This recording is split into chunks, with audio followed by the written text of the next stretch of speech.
Central plaza, Linuan city. Plaza पहले से ही नए अवेकन बीस्ट मास्टर्स से खचाखच भरा हुआ था, जो ग्रुप्स में जमा थे और आपस में कंपेयर कर रहे थे कि उन्हें अंदर क्या मिला। जिस पल मैं और लिलिथ वहां दिखे, प्लाजा की हर एक आंख बिना सोचे हमारी तरफ खिंच गई। वो बस इसलिए क्योंकि लिलिथ की खूबसूरती और प्रेजेंस ऐसी थी जिसे लफ्जों में बयान नहीं किया जा सकता। वो शांति से मेरे हाथ पर टिकी हुई थी। उसके स्टनिंग चेहरे पर एक आलसी कम्बैट के बाद वाली शांति थी, जैसे कोई अभी अभी एक भयानक लड़ाई से बचकर निकला हो, जिसने उसकी इस होश उड़ा देने वाली कशिश को और बढ़ा दिया था। तभी यूनिफॉर्म में एक सिटी गार्ड ऑफिसर तेजी से हमारी तरफ बढ़ा। वो अटेंशन में खड़ा हुआ और सल्यूट किया। एक्सक्यूज मी, क्या आप लक्स हैं? मैंने एक हल्का सा सर हिलाया। ऑफिसर के चेहरे पर एक स्माइल आ गई। Lux, congratulation. इस साल के बिगिनर रियलम में आपने एक एस रैंक पोटेंशियल रेटिंग हासिल की है। लिनुआन सिटी के मेयर ब्ले आपसे खुद बात करना चाहते हैं। एस रैंक, मेयर, इन दोनों चीजों ने एक साथ आसपास के हर उस इंसान को एक साफ शॉक दिया जो छुपकर बातें सुन रहा था। उनके पूरे चेहरे पर डिसबिलीफ साफ लिखा था। मैंने एक पल के लिए आंखें झपकाईं, थोड़ा हैरान हुआ, पर मैंने जल्दी ही खुद को संभाल लिया। ऐसा लगता है कि रियलम के अंदर मैंने जो धूम मचाई थी वो मेरी सोच से भी कहीं बड़ी थी। मेरे पास मना करने की कोई वजह नहीं थी। मैंने एक शांत सर हिलाया। प्लीज रास्ता दिखाएं। लिलिथ को अपने बगल में लिए मैं प्लाजा के किनारे बनी टॉवर की तरफ ऑफिसर के पीछे चल दिया। वो बिल्डिंग सिटी गार्ड ब्यूरो की थी। उसका ग्रे व्हाइट बाहरी हिस्सा एक शांत फॉर्मल वजन कैरी कर रहा था। ऑफिसर मुझे सेकंड फ्लोर के एक कॉन्फ्रेंस रूम में ले गया। मैंने दरवाजा धक्का देकर खोला और अंदर कदम रखा। रूम में बहुत सिंपल फर्नीचर था। एक लंबी रेक्टेंगुलर कॉन्फ्रेंस टेबल, कुछ चेयर्स और कुछ नहीं। फिर भी टेबल के हेड पर बैठे उन दो लोगों की वजह से पूरे कमरे में एक भारी कमांडिंग प्रेजेंस महसूस हो रही थी। उनमें से एक को मैं शहर के न्यूज से पहचानता था। लिनुआन शहर की सबसे ऊंची अथॉरिटी, मेयर ब्ले। दूसरे एक मिडिल एज्ड आदमी थे जो deep blue city guard bureau की यूनिफॉर्म में थे। उनके शोल्डर बैजेस पर स्टार्स चमक रहे थे और आंखें तलवार की तरह तेज थीं। सिटी गार्ड ब्यूरो के कमिश्नर थॉर्न। जिस पल मैं और लिलिथ दरवाजे से अंदर आए, दोनों की नजरें झट से हम पर टिक गईं। लिलिथ को देखकर उन दोनों ताकतवर लोगों मेयर और कमिश्नर की आंखों में हैरानी की एक झलक साफ दिखी, जिसे वो छुपा नहीं पाए। पर उन्होंने जल्दी ही खुद को संभाला और उनका ध्यान वापस मुझ पर शिफ्ट हो गया, पूरी बारीकी और लालच भरी क्यूरियोसिटी के साथ। बैठिए, मेयर ब्ले ने पहले कहा। उनकी आवाज शांत और आसान थी, जिसमें एक ऐसे इंसान की नेचुरल अथॉरिटी थी जिसे लंबे वक्त से पावर में रहने की आदत हो। मैं दिखावे में नहीं पड़ा। मैंने एक चेयर बाहर खींची और बैठ गया। लिलिथ खामोशी से मेरे पीछे खड़ी रही। उसके एक्सप्रेशन को पढ़ा नहीं जा सकता था। मैं लिनुआन सिटी का मेयर ब्ले हूँ और ये लिनुआन सिटी गार्ड ब्यूरो के कमिश्नर थॉर्न है। कमिश्नर थॉर्न ने मुझे एक हल्का सा सर हिलाया और ग्रीट किया। लक्स, एक असली यंग हीरो। मेयर ब्ले की नजर मेरे और लिलिथ के बीच घूमी। लिनुआन शहर ने बहुत सालों से तुम्हारे जैसा टैलेंट नहीं देखा है। उनकी आवाज में साफ तारीफ झलक रही थी। मेयर साहिब, मुझे चढ़ाएं मत, मेरी तो बस किस्मत अच्छी थी। मैंने एक छोटी सी हंसी के साथ अपने नाक के पीछे हाथ फेरा। मेयर ब्लेक की स्माइल और गहरी हो गई। ना एरोगेंट है, ना रेकलेस, एकदम स्टेडी और कंपोज्ड। इस नौजवान के लिए उनका इंप्रेशन एक लेवल और ऊपर चला गया। मुझे याद है कि 3 साल पहले लिनुआन सिटी ने एक और एस रैंक जीनियस पैदा किया था, रेन नाम की एक लड़की। उसके साथ तुम्हारा क्या रिश्ता है? मेयर ब्ले ने अपना टीकप नीचे रखा और खुलकर हंसे। एक ही फैमिली से 2 कमाल के टैलेंट्स, बहन और भाई, दोनों ही ग्रेटनेस के लिए पैदा हुए हैं। तुम दोनों सच में लिनुआन सिटी का नाम रोशन कर रहे हो। कमिश्नर थॉर्न मुस्कुराए और उन्होंने वहीं से बात आगे बढ़ाई जहां उन्होंने छोड़ी थी। मुझे ये साफ याद है, रेन का सबसे पहला बाउंड बीस्ट एक एलीट ग्रेड 9 टेल्ड फॉक्स था। उस साल के एंट्रेंस एग्जाम में उसने लगभग लिनुआन सिटी के हर एक क्लासमेट को कुचल दिया था। और अब 3 साल बाद यहाँ तुम हो। आपस में एक दूसरे की तारीफ करने के राउंड के बाद मेयर ब्ले ने बात को वापस सही रास्ते पर लाया। उनके एक्सप्रेशन सीरियस हो गए। लक्स, जिस वजह से हमने तुम्हें आज यहाँ बुलाया है वो बस एक चीज पर आकर रुकती है। तुम्हारे स्कोर ने पिछले 10 सालों का लिनुआन सिटी के बिगिनर रियलम का रिकॉर्ड तोड़ दिया है। रूल्स के मुताबिक शहर तुम्हें एक बड़ा रिवॉर्ड देगा। रिवॉर्ड शब्द सुनते ही मेरा चेहरा खुशी से चमक उठा। मेयर ब्ले ने इसका एक एक कतरा पकड़ लिया। तो मतलब ये लड़का पूरी तरह से दुनिया से अलग नहीं है। रिवॉर्ड है 10 मिलियन अलायंस क्रेडिट्स, जो सीधा तुम्हारे अकाउंट में डिपॉजिट कर दिए जाएंगे। मेयर ब्ले ने उस हैरान कर देने वाले नंबर का ऐलान किया। 10 मिलियन किसी भी आम फैमिली को तुरंत एक बिल्कुल अलग क्लास में उठाने के लिए काफी था। फिर भी मैंने मुश्किल से कोई रिएक्शन दिया, बस मेरी थ्योरियां थोड़ी सी बदलीं। फिर मैं बोला, मेयर ब्ले, क्या इस रिवॉर्ड को बराबर वैल्यू के मटेरियल्स के साथ एक्सचेंज किया जा सकता है? मेयर ब्ले ने अपनी एक आईब्रो उठाई। उनकी आंखों में तारीफ की एक झलक आई। तुम्हें कौन से मटेरियल्स चाहिए? मेरा दिल उछल पड़ा। मैंने तुरंत उन तीनों मटेरियल्स के नाम ले लिए जो लिलिथ के पैनल पर लिखे थे। इस बात पर मेयर ब्ले के चेहरे के एक्सप्रेशन हैरानी और एक ऐसी चीज का अजीब मिक्स बन गए जिसे नाम देना मुश्किल था। कॉन्फ्रेंस रूम में एक सन्नाटा छा गया। उस खामोशी से मेरा अपना सीना भी भारी होने लगा। लक्स, क्या तुम्हें थोड़ा सा भी अंदाजा है कि उन तीनों मटेरियल्स का असली मतलब क्या है? मेयर ब्ले की आवाज धीमी हो गई। उनमें से हर एक मटेरियल एक स्ट्रैटेजिक ग्रेड रिसोर्स है जिसे दुनिया के सबसे एलीट बाउंड बीस्ट्स को डेवलप करने के लिए यूज किया जाता है। सिर्फ यहाँ लिनुआन सिटी में ही नहीं, पूरे यान होंग फेडरेशन में भी उन्हें हद से ज्यादा रेयर और अनमोल माना जाता है। वो आमतौर पर खुले मार्केट में कभी दिखते ही नहीं है। सुनते सुनते मेरा दिल आधा डूब चुका था। मेयर ब्ले ने मेरे चेहरे पर साफ फैल रही मायूसी को देखा, फिर बिना किसी वार्निंग के उनका टोन बदल गया। हालांकि उस हेल्थ स्प्रिंग वाटर का जिसका तुमने जिक्र किया, हमारी शहर की ट्रेजरी में अचानक से कुछ स्टॉक बचा हुआ है। कुछ साल पहले लिनुआन सिटी के ईस्टर्न आउटस्कर्ट्स में एक छोटा स्पेशल रिफ्ट दिखा था। शहर ने एक एक्सप्लोरेशन टीम तैयार की थी और वो वहां से हेल्थ स्प्रिंग वाटर का एक सप्लाई लेकर आए थे। सीधा नरक से निकाला हुआ ये पानी डेमन टाइप और अनडेड टाइप बाउंड बीस्ट को कल्टीवेट करने के लिए सबसे बेहतरीन मटेरियल्स में से एक है, और बिल्कुल इसी वजह से इसकी वैल्यू बहुत ज्यादा है। मार्केट के हिसाब से हर एक यूनिट की कीमत 20 मिलियन अलायंस क्रेडिट से ऊपर है। मेयर ब्ले रुके और उन्होंने सीधा मेरी तरफ देखा। तुम्हारा 10 मिलियन का रिवॉर्ड इसका आधा हिस्सा भी कवर नहीं कर पाएगा। मेरा दिल रोलर कोस्टर की तरह ऊपर नीचे होने लगा, एक पल में आसमान पर, अगले ही पल जमीन पर मेयर ब्ले के अगले शब्दों ने अचानक उम्मीद की एक झलक दिखाई। ऐसा कहने के बाद भी एक रास्ता है जिससे तुम इसे फ्री में कमा सकते हो। मेरा दिल मेरी पसलियों पर जोर से टकराया। इससे पहले कि मैं खुद को रोक पाता, शब्द बाहर निकल आए। कैसा मौका। एक सैटिस्फाइड स्माइल आखिरकार मेयर ब्ले के चेहरे पर आ गई। एक ऐसे इंसान का लुक जिसका प्लान बिल्कुल परफेक्ट जगह पर बैठ गया हो। पिछले साल लिनुआन सिटी के साउथ वेस्ट में ब्लैकस्टोन रेंज के अंदर एक एकदम नया डंजन दिखा था। मेरे दिमाग ने तुरंत डंजन्स के बारे में जो कुछ भी मैं जानता था वो सब सामने ला दिया। रियलम्स रिसोर्स से भरे इलाके होते हैं जहां बार बार एक्सप्लोर किया जा सकता है। एक डंजन वो होता है जो रियलम बनने से पहले आता है। इसमें एक ताकतवर फाइनल बॉस होता है और सिर्फ वही पहली टीम जो उस बॉस को हराती है वो सबसे बड़े कंप्लीशन रिवॉर्ड्स पर अपना हक जताती है। एक बार जब बॉस मर जाता है तो डंजन आगे चलकर एक्सप्लोर करने वालों के लिए धीरे धीरे एक रियलम में बदल जाता है। क्या इस पर्टिकुलर डंजन में कुछ खास है? मैंने तुरंत दबाव बनाया। मेयर ब्ले ने धीरे से सर हिलाया। उनके एक्सप्रेशन सीरियस हो गए। इस डंजन में एक रैंक रेस्ट्रिक्शन है। सिर्फ मॉर्टल रैंक के डोमेन मास्टर्स और उनके बाउंड बीस्ट्स ही अंदर जा सकते हैं। अगर मॉर्टल रैंक से ऊपर का कोई भी अंदर घुसने की कोशिश करेगा तो वो तुरंत पूरे डंजन स्पेस को क्रैश कर देगा। और पिछले साल अंदर जाने वाली टीम की इंटेल के मुताबिक फाइनल बॉस एक मॉर्टल रैंक स्टार लेवल 9 का सायोनिक टाइप क्रिएचर है। मैं तुरंत प्रॉब्लम समझ गया। सायोनिक टाइप बाउंड बीस्ट पहले से ही हद से ज्यादा रेयर होते हैं और लिनुआन शहर सिर्फ एक मिडिल साइज शहर है। एक मॉर्टल रैंक पर ऐसा डोमेन मास्टर ढूंढना जो स्टार लेवल 9 के सायोनिक क्रिएचर का मुकाबला कर सके सच में बहुत मुश्किल है। तो ये डंजन तब से लेकर अभी तक बस बिना छुए वैसे ही वहाँ बैठा हुआ है। कमिश्नर थॉर्न ने बात जोड़ी। ये एक ऐसा खाना है जो सीधा टेबल पर बैठा है और हम इसका एक निवाला भी नहीं ले सकते। फ्रस्ट्रेटिंग शब्द तो शुरू भी नहीं होता बयान करने के लिए। मेयर ब्ले इस बात पर हंसे बिना नहीं रह पाए। फिर उन्होंने मुझ पर एक तीखी नजर टिकाई। लक्स, इस काम के लिए तुमसे बेहतर और कोई हो ही नहीं सकता। एक बार जब ये डंजन क्लियर हो जाएगा तो लिनुआन सिटी को एक बिल्कुल नया रियलम मिल जाएगा जो पूरे शहर के लिए एक बहुत बड़ा फायदा होगा। और उस क्लियरिंग को लीड करने वाले के नाते शहर तुम्हारे रिवॉर्ड में कोई कमी नहीं छोड़ेगा। वो हेल्थ स्प्रिंग वाटर का यूनिट जो तुम्हें कॉम्पेंसेशन के तौर पर दिया जाएगा, मुझे नहीं लगता कि कोई भी उस पर सवाल उठाएगा। वहीं दूसरी तरफ सेंट्रल प्लाजा पर रियलम के एग्जिट पर एक लंबा और सीधा खड़ा फिगर अपने चाहने वालों से घिरे हुए बाहर निकलता है। वो जैन है। उसने डिजाइनर कैजुअल कपड़े पहन लिए हैं। उसके चेहरे पर एक सेल्फ अशोर्ड और घमंडी स्माइल है। उसके बगल में चमकती हुई और आसमानी रेडिएंट एंजल ऑरोरा खामोशी से पीछे चल रही है। एक ऐसी गॉडेस जिसे इस दुनिया से कोई मतलब नहीं, जो एक ही पल में प्लाजा पर हर एक की आंख अपनी तरफ खिंच रही थी। क्या वो एलीट ग्रेड रेडिएंट एंजल है? कमाल की है। जो लोग सॉन्ग फैमिली के आगे पीछे घूमना चाहते थे वो तुरंत उनके चारों तरफ जमा हो गए। उनके चेहरों पर मस्कैरी स्माइल चिपकी हुई थी। यंग मास्टर जैन इस बार पक्का फर्स्ट प्लेस ले रहे हैं। जब रेडिएंट एंजल उनके साथ है तो भला कोई कैसे कम्पीट कर सकता है? अपने कानों में पड़ती हुए तारीफों से घिरे हुए जैन का चेहरा हर एक सेकंड के साथ और ज्यादा स्मक से भर गया। उसने आगे बढ़कर आसान फैमिलियरिटी के साथ ऑरोरा के मुलायम सुनहरे बालों पर हाथ फेरा।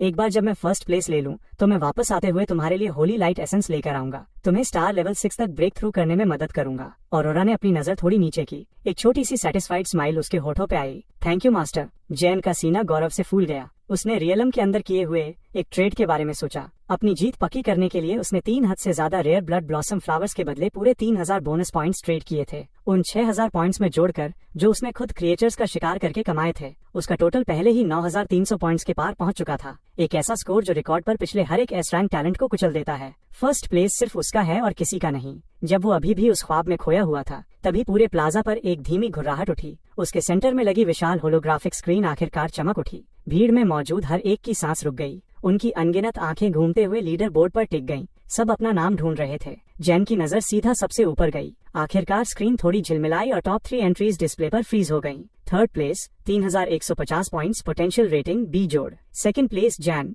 9325 points potential rating A. Jain की स्माइल फ्रीज हो गई। वो सेकंड कैसे है? उसने इंस्टिंक्ट पर अपनी आंखें भी मली। उसे लगा कि वो इसे गलत पढ़ रहा है। टेक्स्ट बिल्कुल साफ था। ऑरोरा के एक्सप्रेशन भी बदल गए। उसकी आंखें तेजी से लीडर बोर्ड पर घूमी, उस नाम को ढूंढते हुए जिसके बारे में उसने इंस्टिंक्ट पर सोचा था कि वो यहाँ कभी नहीं देख सकता। नामुमकिन, एक घटिया और वर्थलेस इंसान जिसने एक डिफेक्टिव सक्यूबस के साथ बॉन्ड किया था। ऐसा कोई बंदा जैन और उसकी एलीट ग्रेड रेडिएंट एंजल से ज्यादा स्कोर कैसे कर सकता है? पर अगले ही सेकंड चमकता हुआ डेटा स्क्रीन के बिल्कुल टॉप पर भर गया। First place lux 41,350 points, potential rating S rank. पूरा प्लाजा एकदम धमाके की तरह फट पड़ा। क्या मैं ये सही पढ़ रहा हूँ? लक्स कौन है? क्या ये ऐसा स्कोर है जो कोई इंसान ला भी सकता है? वहीं जैन का दिमाग पूरी तरह ब्लैंक हो गया। उसके 9,000 पॉइंट्स, वो नंबर जिस पर उसे इतना घमंड था, इसके सामने मजाक लग रहा था। ये कैसे पॉसिबल है कि एक ऐसा इंसान जिसे वो हमेशा अपने पैरों तले कुचलता था, एक ऐसा नोबडी जिसने एक ऐसी बीस्ट के साथ बॉन्ड किया जिसे सब रिजेक्ट और डिफेक्टिव कहते थे, वो एस रैंक रेटिंग ले आया।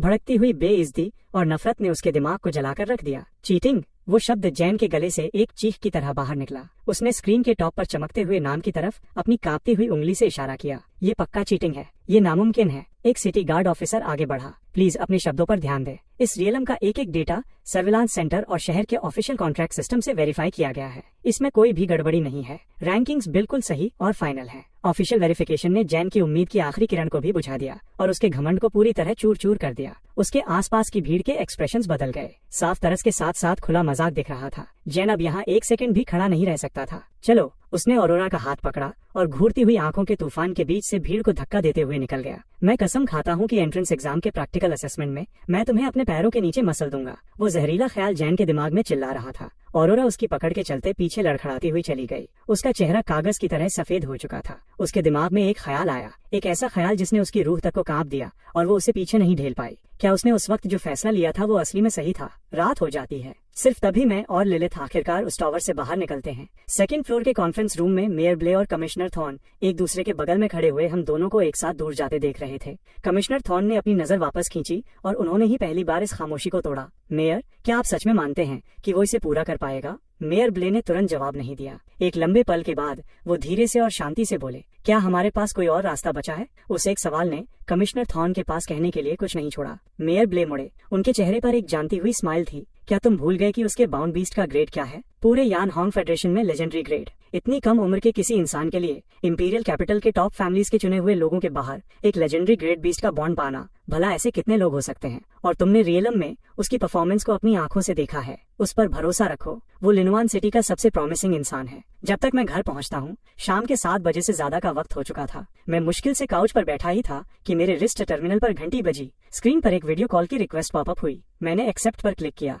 एक जाना पहचाना चेहरा स्क्रीन पर आया। मेरी बहन रेन। ओ ये बदमाश लड़के, आखिरकार तूने फोन उठा ही लिया। ये पक्का करने के बाद कि मेरे सारे हाथ पैर सलामत हैं, उसने एक सांस छोड़ी। तो फिर रियलम ट्रायल कैसा रहा? एकदम स्मूथ सेलिंग। जब लिलिथ मुझे प्रोटेक्ट कर रही है तो मुझे भला कैसे चोट लग सकती है? मैंने एक बड़ी स्माइल के साथ जवाब दिया। रेन ने एक हल्की सी नाक सिकोड़ी, फिर उसके चेहरे पर एकदम असली एक्साइटमेंट आ गई। चलना, मुझे सब कुछ बता, कैसा रहा? तेरा स्कोर क्या था? तुझे कम से कम एक ए रैंक तो मैनेज करना ही चाहिए था। मैं ज्यादा कुछ नहीं मांग रही, बस मेरी नाक मत कटवाना। मैंने उसे उस परफेक्टली कैजुअल एक्ट को करते हुए देखा और मैंने बात को और लंबा खींचने की मेहनत नहीं की। एस रैंक, मैंने सिंपल तरीके से कहा। रेन के चेहरे के एक्सप्रेशन एकदम फ्रीज हो गए स्क्रीन के उस पार, जैसे उसे लगा हो कि उसने कुछ गलत सुन लिया है। तूने अभी क्या कहा? मैंने कहा मेरी पोटेंशियल रेटिंग एस रैंक है। मैं फिर से बोल रहा हूँ। एक छोटा सा सन्नाटा, फिर रेन की यकीन न करने वाली चीख कम्युनिकेटर से बाहर फटती है। ये हुई ना मेरे भाई वाली बात। All right. उसने खुले घमंड के साथ अपनी ठुड्डी ऊपर उठाई, जैसे एस रैंक उसने खुद ही हासिल किया हो। एक बार जब एक्साइटमेंट थोड़ी कम हुई तो उसके दिमाग में कुछ और आया।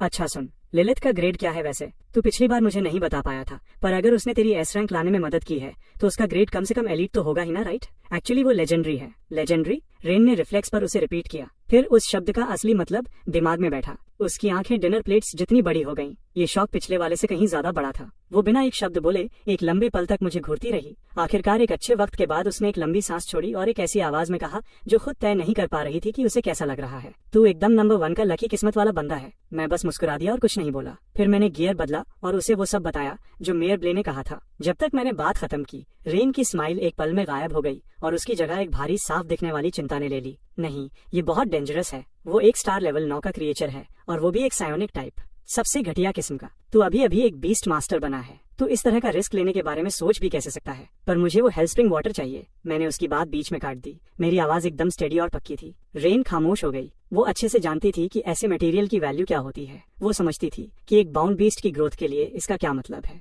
वो एक लंबे सन्नाटे में डूब गई। उसके दिमाग का हर एक हिस्सा कह रहा था कि उसे अपने भाई को ये रिस्क लेने से रोकना चाहिए, पर वो ये भी जानती थी कि एक डोमेन मास्टर के लिए मौका ही सब कुछ होता है। अगर ये वाला मिस कर दिया, वो मौका जो मेयर खुद तुम्हारे हाथ में दे रहा है, तो अगली बार जब तुम्हें इस कैलिबर का कोई खजाना चाहिए होगा तो कौन जाने कितना लंबा इंतजार करना पड़ेगा। आखिरकार उसने एक लंबी शांत सांस छोड़ी। ठीक है, मैं समझ गई। उसकी आंखें सीरियस हो गईं, पूरी तरह सीरियस। बाकी मटेरियल्स, वो इटर्नल नाइट पर्ल और नाइटमेयर क्रिस्टल, मैं यहाँ इंपीरियल कैपिटल में उन पर नजर रखूंगी, पर तुम्हें मुझसे वादा करना होगा कि जब तुम कल उस डंजन में जाओगे तो सेफ्टी सबसे पहले आएगी। कोई दिखावा नहीं, कोई हीरो बनने की कोशिश नहीं। क्लियर है ना? मैंने मजबूती से सर हिलाया। कुछ और बार आगे पीछे याद दिलाने के बाद हमने कॉल एंड कर दिया। बिल्कुल तभी मेरे पीछे से बाथरूम के दरवाजे की एक हल्की आवाज आई। हवा में एक गर्म नियमित खुशबू फैल गई, सटल और क्लीन, भाप के एक झोंके के साथ आई हुई। एक नर्म गर्म फिगर धीरे से मेरी पीठ से टिक गई और एक हाथों का जोड़ा जो सफेद जेड जैसे पीले थे मेरे गले के चारों तरफ लिपट गया। लिलित अभी अभी बात से बाहर निकली थी।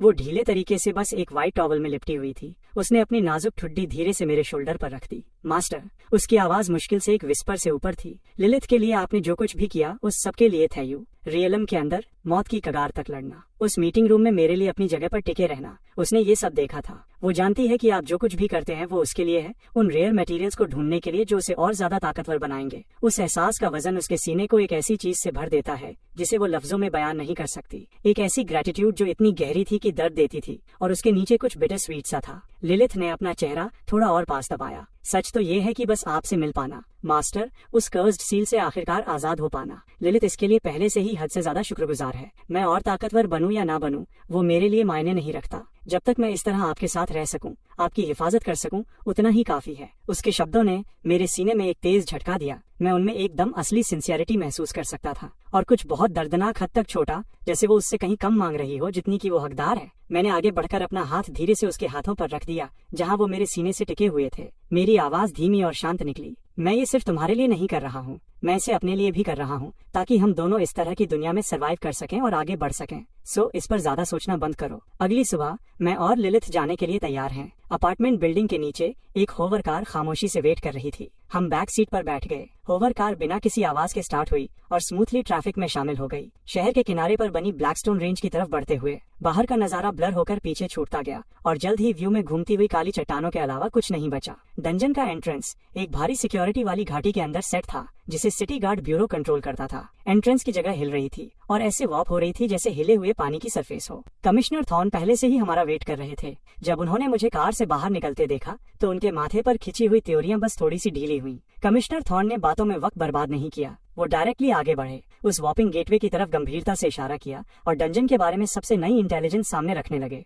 कई राउंड्स के रिमोट स्कैनिंग और एनालिसिस के बेसिस पर हम इस बात को कंफर्म कर सकते हैं कि अंदर का हिस्सा कोई आम गुफा नहीं है। हमने इसे टाइड क्रॉल मेज का नाम दिया है। अंदर के ज्यादातर क्रिएचर्स फाइनल बॉस के डायरेक्ट सायोनिक कंट्रोल में हैं। वही सबसे कोर चैलेंज है। अंदर आप न सिर्फ दुश्मनों के लगातार आने वाले वेव्स का सामना करेंगे, बल्कि बॉस के सायोनिक स्ट्राइक्स का भी। बोलते बोलते उन्होंने अपने कोट के अंदर हाथ डाला और एक छोटा सा लैग बॉक्स बाहर निकाला। उन्होंने इसे खोला और एक गरम मुलायम येलो जेड पेंडेंट ध्यान से मेरे हाथ में रख दिया। ये क्लैरिटी जेड है। ये सायोनिक अटैक्स के खिलाफ आपका रेजिस्टेंस बढ़ाता है। एक क्रिटिकल मोमेंट पर इसे क्रश कर देना, और ये आपके चारों तरफ एक ताकतवर, एक बार यूज होने वाला सायोनिक बैरियर बना देगा। याद रखना, आपको सिर्फ एक ही चांस मिलेगा। मैंने उस जेड से निकलने वाली हल्की ठंडक को महसूस किया और उसे ध्यान से अपने गले के चारों तरफ लटका लिया। मैंने एक सर हिलाया। फिर कमिश्नर थॉर्न के सीरियस घूरने के बीच मैं और लिलिथ एक दूसरे का हाथ पकड़कर उस रिपलिंग गेटवे के अंदर कदम रख देते हैं। वजन न होने का एक वेव टकराया। दुनिया मेरे पैरों के नीचे से घूम गई। जब ठोस जमीन मेरे पैरों के नीचे वापस आई तो हम पूरी तरह से किसी अलग जगह पर थे। डार्क ग्रे पत्थर का एक विशाल मेज हमारे चारों तरफ फैला हुआ था। दीवारें इतनी ऊंची उठ रही थीं कि ऊपर कोई आसमान दिख ही नहीं रहा था। बस रॉक के दरारों से एक धीमी अजीब सी चमक बाहर निकल रही थी। अनगिनत आपस में बटे हुए रास्ते हमारे सामने फैले थे, घूमते हुए और एक दूसरे के ऊपर आते हुए, जिसे एक नजर में समझना नामुमकिन था। हवा में एक धीमी, मुश्किल से महसूस होने वाली सायोनिक एनर्जी घूम रही थी, जैसे इनविजिबल उंगलियां अंदर आने वाले किसी भी इंसान के नर्व्स को लगातार दबा रही हों।